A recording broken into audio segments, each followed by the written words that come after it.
Varicose వ్యాధితో బాధపడుతున్నారంట. తక్కువ ఖర్చుతో ట్రీట్మెంట్ కావాలి అనుకుంటే ఎవిస్ హాస్పిటల్ని సంప్రదించండి. నమస్తే రమగారు. నమస్తే జయ. రమగారు, అవసరమైనప్పుడు మనం ఖచ్చితంగా ఎదుటివారి సలహాలు సూచనలు తీసుకుంటాం. కానీ ఆ సలహా తీసుకున్నప్పుడు ఖచ్చితంగా పాటించాలా? మనకి ఏదో తెలియలేదు, మనకు అర్థం కాలేదు, ఏం చేయాలో తెలియదు, సలహా అడుగుతాం. ప్రతిదానికి అడుగుతాం సలహా. మనం అంటే అట్లాగే అయిపోయాం కదా రమగారు. ప్రతిదీ ఇది పని చేయట్లేదు కదా, ఎదుటోళ్ళ మీద ఆధారపడిపోతున్నాం కదా. చేయకూడదు అట్లా. మనకి మనం ఆలోచించుకోవాలి కదా. ప్రతిదీ మనకు ఒక ప్లానింగ్, మనకు ఒక ఐడియా ఉండి దాన్ని ఎన్హాన్స్ చేసుకోవడానికి, కొంచెం బెటర్మెంట్కి, ఇంకా బాగా చేయటానికి, ఇంకా అదేమిటో అవడానికి సలహా. లేదా మనకి ఏం చెయ్యాలో తోచకపోతే సలహా. మనం ఏం ఆలోచించకుండా ఎదురుకుండా వాళ్ళు ఎవరో ఒకళ్ళ మీద అలవాటు అయ్యి అన్నీ వాళ్ళు ఏది దందంటే దంది, పందంటే పంది, దూకంటే దూకు, పరిగెత్తంటే పరిగెత్తు చేయొచ్చా? చేయకూడదు కదా. అప్పుడు సొంత బ్రెయిన్ ఏమైనట్టు? అంతేగా. అలా చేయకూడదు. కొంచెం ఆలోచించాలి. ఒక్కొక్కళ్ళు ఉంటారు జయ. ఇప్పుడు సందర్భం వచ్చింది వేసేస్తా చూడు. నేను పంచాంగం చూసుకోరు, క్యాలెండర్ చూసుకోరు, అన్ని నన్నే అడుగుతారు జయ. నేను చూస్తా కదా మీకు వచ్చే ఫోన్లు. ఎందుకు అట్లా? అది కాదు, అదే నేను దొరికానని అడిగితే ఎలాగమ్మా మరి అన్యాయంగా? ప్రతి నన్ను మేము అన్ని అమ్మగారిని అడిగే చేస్తామని చెప్పుకోవాలని ఉంటుంది వాళ్ళకి. మీ సొంత బ్రెయిన్ వాడద్దు కొంచెమైనా. అదే కదా. మామూలుగా మీ పని మీరు చేసుకోండి. మీకు ఏం చేయాలో తోచకపోతే నన్ను అడగండి అమ్మా దయచేసి ప్లీజ్. నేను చెప్పేస్తున్నా. ఏంటి నేను దొరికానని అడుగుతారా మీరు? మీరు ఆలోచించుకోరా? చిన్న చిన్న విషయాలు కదండి, చాలా చిన్నవి. ఏదో తెలియకపోతే పోనీ మీ చుట్టుపక్కల ఎక్కడ అడగండి, నేను దొరికానని అన్ని నన్నే అడుగుతారు. అంత దొరికించుకోండి కాండమ్మా. నేను మెల్లిగా బ్లాక్ చేసేస్తా. ఇంకదే చేస్తా. పదే పదే వెంబడి పడుతున్నారనుకో, మామూలు విషయాలు కూడా. ఇప్పుడు ఏదో అర్థం కాలేదు, పెద్దవాళ్ళ సలహా కావాలంటే పోనీ అనుకో, ఏమీ లేదు అన్నా వద్దా అనమంటారా? అవి కూడా అడుగుతారు. మీ పంచాంగం, మీ క్యాలెండర్ మీరు వాడండి ఖచ్చితంగా. మీకు కుదరకపోతే అప్పుడు నన్ను అడగండి. ఎక్స్పర్ట్ అడ్వైజ్ అంటారు. ఒట్టి అడ్వైజ్ వద్దు, నా దగ్గర ఎక్స్పర్ట్ అడ్వైజే తీసుకోండి. సరే బాగా చెప్పేశాం. ఇప్పుడు ఇక్కడ చెప్తాను. చెప్పండి. పూర్వం అంటే ఒక రాజుగారు ఉన్నారు. పర్వాలే, ఒక మాదిరి తెలివైన వాడే ఆయన. పాపం ఓ మంత్రి, మంచి రణసింగు అని పేరున్న బ్రహ్మాండమైన సైన్యాధిపతి, వీళ్ళంతా గట్టివాళ్లే ఉన్నారు ఆయనకి. ఒకసారి ఏమైందట, సరే కొన్ని రోజులు అయ్యాక రాజుగారికి వివాహమైంది. ఆ భార్య వచ్చేసరికి ఏమిటో కలిసి వచ్చేయట 5-6 విషయాలు. అందులోనూ ఆవిడ అలా ఎందుకండి ఇలా చేయండి అని ఏదైనా చెప్పినప్పుడు ఆ ఇలా చేస్తే ఆయనకి 2-3 కలిసి వచ్చినాయి.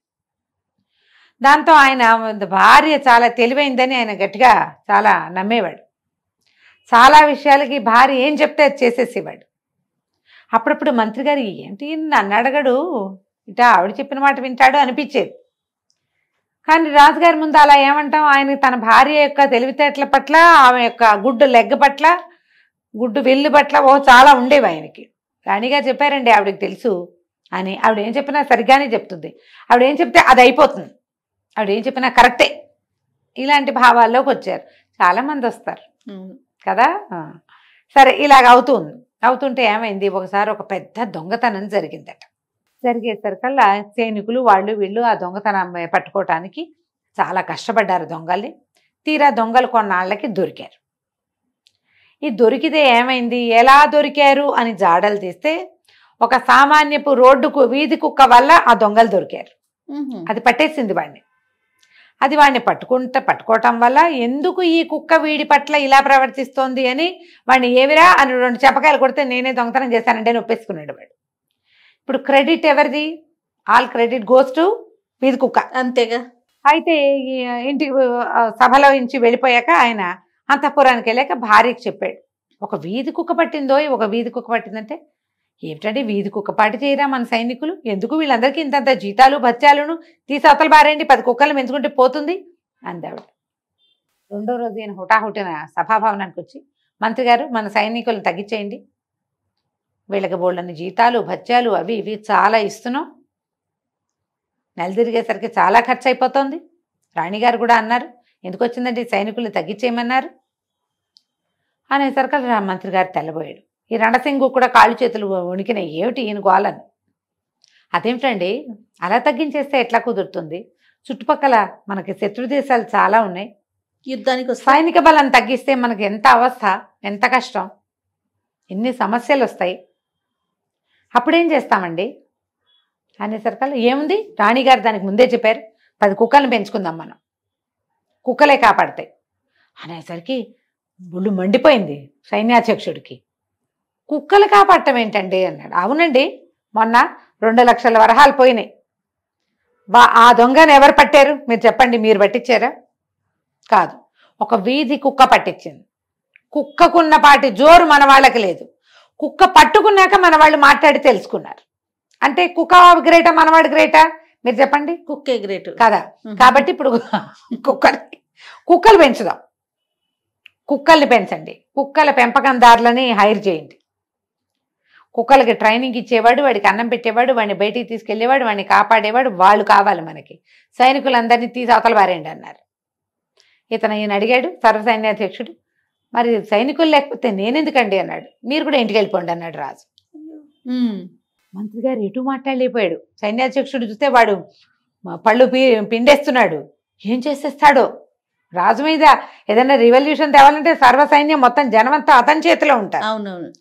ఈయన జాగ్రత్తగా ఊరుకోవయ్యా అంటుంటే ఊరుకోమంటారండి, నీకంటే కుక్క నయం అంటున్నాడు రాజు. మాకంటే కుక్కల నయం అయితే కుక్కల్ని పెంచుకోండి మీరు, మేము చెయ్యం. మాకు మీ జీతాలక్కల బచ్చాలక్కల మొత్తం 1,00,000 సైన్యం తీసిపారేశారు. సైన్యాధ్యక్షుడు ఇంటికి వెళ్ళిపోయాడు. అక్కడి నుంచి ఇక వీధిలో ఎక్కడెక్కడి కుక్కల్ని చేర్చారు రాజస్థానంలో. మనుషులకి బోళ్ళు జీతాలు ఇవ్వాలి, భత్యాలు ఇవ్వాలి, పిఏలు, డిఏలు, ఎంఏలు, ఎఫ్ఏలు ఎన్ని ఇవ్వాలి? మరి వాటికి ఏమక్కర్లేదు. కుక్కలకి ఏమి ఇవ్వాలి? అన్నం పెడితే చాలు, అంతే. వేటకి తిండి, కొంత పోషణ, అంతే కదా. కుక్కను పోషిస్తే అది మన వెనకాల తిరుగుతుంది. ఒక సైనికుడు అయితే వాడికి ఇల్లు ఇవ్వాలి, వాడి ఆయుధాలకి పదును పెట్టించాలి మనమే, వాడికి కవచం గివచం మనమే ఇవ్వాలి, బల్లెం గిల్లెం మనమే ఇవ్వాలి, వాడి తిండి తిప్పలు, వాడికి దెబ్బలు తగిలితే దాని వైద్యం, వీటికేముంది? అవే నాలుగుతో నాకుని సగం వైద్యం చేసుకుంటాయి. కుక్కల్ని పెంచేశారు. రాణిగారు చాలా సంతోషంగా ఉండేది. రాజ్యం అంతా కుక్కమయంగా మారింది. పై రాజ్యాల నుంచి కూడా కుక్కల్ని తెప్పించారు. అయిందా? 2 నెలలు గడిచేసరికి ఎక్కడి నుంచో ఒక యుద్ధ భేరి మోగింది. శత్రువులు ఎవరో వచ్చారు. మంత్రి గారు పరిగెత్తుకొచ్చాడు రాజుగారి దగ్గరికి. శత్రువులు మన మీదకి వస్తున్నారంటే ఉందిగా మన కుక్క సైన్యం, దించండి అన్నారు. కుక్కలన్నిటి తీసుకుపోయారు యుద్ధరంగానికి. వాళ్ళేం చేశారు అవతల వాళ్ళకి తెలుసు ఈ కుక్కలకి తియ్యటి రొట్టెలు ఇష్టం. ఒక్కొక్క కుక్కకి 3-4 రొట్టెలు చొప్పున పడేశారు. కుక్కలన్నీ రొట్టెలు తినేసి తోకాడిస్తూ ఎవరేం పెడితే కుక్క వాళ్ళకి తోకాడిస్తుంది, అంతే కదా. వాడు రాజుకు శత్రువు, కుక్కకు కాదుగా శత్రువు. పైగా డాగ్ ఫ్రెండ్లీని డాగ్స్ గుర్తుపడతాయి. నీకు అనుభవం ఉందా? కుక్క అంటే భయమా జయ? చాలా భయం. నాకు అస్సలు భయం లేదు జయ, అస్సలు భయం లేదు. మా ఇంట్లో బాగా వాకిట్లో కుక్కలు ఉండేవి. ఇంట్లో ఉన్న వాకిట్లోనే ఉండేవి. అక్కయ్యలు అందరి దగ్గర కాదులే, 2-3 దగ్గర ఈ పొమేరియన్లు అవి ఇవి ఉండేవి. ముద్దు కుక్కలు ఉన్నాయి మా దగ్గర, పెద్ద కుక్కలు ఉండేవి చిన్నప్పుడు. మమ్మల్ని చూస్తే కుక్కలు తోకాడిస్తాయి. నాతోటి ఏమి శత్రుత్వాన్ని వహించవు, ఎందుకంటే నా భయం లేదు. కుక్కను చూసి నీవు బెదిరొచ్చింది అనుకో, నీ లోపల నుంచి ఒక ఎంజైమ్ వస్తుంది, అది వాసన వస్తుంది కుక్కకి. అవునా? భయపడితే తెలుస్తుంది దాన్ని. ఎవరింటికి వెళ్ళినా నేను షూట్ కోసం వెళ్తే ఫస్ట్ క్వశ్చన్ ఇదే, కుక్కుందా? అమ్మ కుక్కుంటే కొంచెం కట్టేయరా ప్లీజ్ అని. చాలా భయం. నాకు అసలు భయం లేదు. ఇప్పుడు డాగ్ ఫ్రెండ్లీ వాడిని కుక్క గుర్తుపడుతుంది. కుక్కకి తిండి పెట్టాలని కోరుకుంటుంది. నాకే అన్నం పెట్టేస్తాను, నేను పెరుగన్నం పెడతాను జయ, పాలు అన్నం పెడతాను. రాత్రిపూట ఎక్కువగా అన్నం మిగిలిందంటే అన్ని పాలు పోసి వాకిట్లో ఏదో ఒక బౌల్లో పెడతాం, ఏదో ఒక కుక్క తింటుంది. వీధి కుక్కలు చాలానే తిరుగుతాయి కదా, ఏం పెద్ద ఇంట్లోకి ఎత్తుకునే ముద్దు లేదు నాకు. అదే, కానీ కుక్కను చూస్తే ఒక సంతోషం, ఇష్టమే నాకు. వాకిళ్ళల్లో మా ఇంట్లో ఉండేవి. ఇక అట్లా అలవాటు అనమాట. అందరికీ ఉంటుంది ఇలాంటి అలవాటు. కుక్కకి అన్నం పెట్టే అలవాటు చాలా మందికి ఉంటుంది. ఎత్తుకుని ముద్దులాడే వ్యవహారం వేరనుకో, అంత లేదు, ఇది ఉందన్నమాట. అయితే ఈ అవతలవాడు డాగ్ ఫ్రెండ్లీ వాటికి తెలిసిపోయింది. శుభ్రంగా రొట్లన్నీ తినేసి పోయి అక్కడ కూర్చున్నాయి అవి. వీళ్ళు పిలిస్తే వస్తాయి, లేకపోతే రావు. అక్కడే తిరుగుతుంటే వాడే పెడతాడు ఇంకో 2 రొట్లు. ఏం చేయాలి ఇప్పుడు? మీ కుక్కలన్నీ వెళ్ళి అక్కడ కూర్చున్నాయండి అన్నారు. ఏం చేయాలో తెలియదు. వాళ్ళే కట్టేశారు శత్రు సైనికులు. ఊళ్ళోకి వచ్చేసారు. రాజుగారు నిర్ఘాంతపోయాడు. ఇప్పుడు ఏం చేయాలి? సైనికులు ఎక్కడి నుంచి వస్తారు అనగానే మంత్రి గారు అన్నారు, రాణిగారిని సలహా అడగండి, వారు చెప్తారు, వాళ్ళు అన్ని సలహాలు చెప్పగలరు, వారు చాలా సమర్థులు, రాణిగారికి తెలిసినంత ఎవరికీ తెలియదు. పైగా వారు వచ్చాక మీకు బాగా కలిసి వచ్చింది కూడాను, వెళ్ళి అడగండి అనేసరికి ఆవిడ దగ్గరికి వెళ్తే ఆవిడ అంది, సైన్యాధ్యక్షుడిని అడగాలండి, నన్ను అడిగితే యుద్ధం సలహా నేనెట్లా చెప్తాను, ఏదో మాట వరుసకి చెప్పా కుక్కలు తెచ్చుకోమని అంది.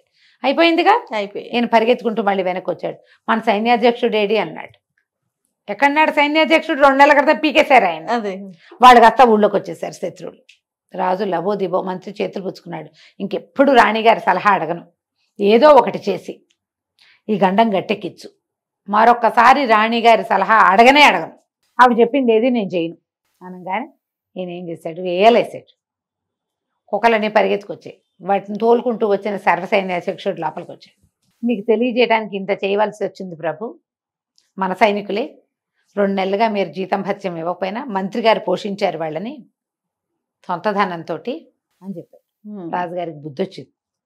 అందరికీ జీతం భత్యాలు ఇచ్చి అది మంత్రి గారి డబ్బులు మంత్రి గారికి అప్పచెప్పి, ఇక రాణి గారి మీరు అంతఃపుర వ్యవహారాలు చూసుకోండి, రాచరికపు వ్యవహారాల్లోకి రాకండి, మాకు సలహాలు అక్కర్లేదు, వీళ్ళు చెప్తారు అవి చెప్పడానికే వీళ్ళని పెట్టుకున్నామని ఆవిడకో దండం పెట్టి ఆ తర్వాత బుద్ధి తెచ్చుకున్నాడు.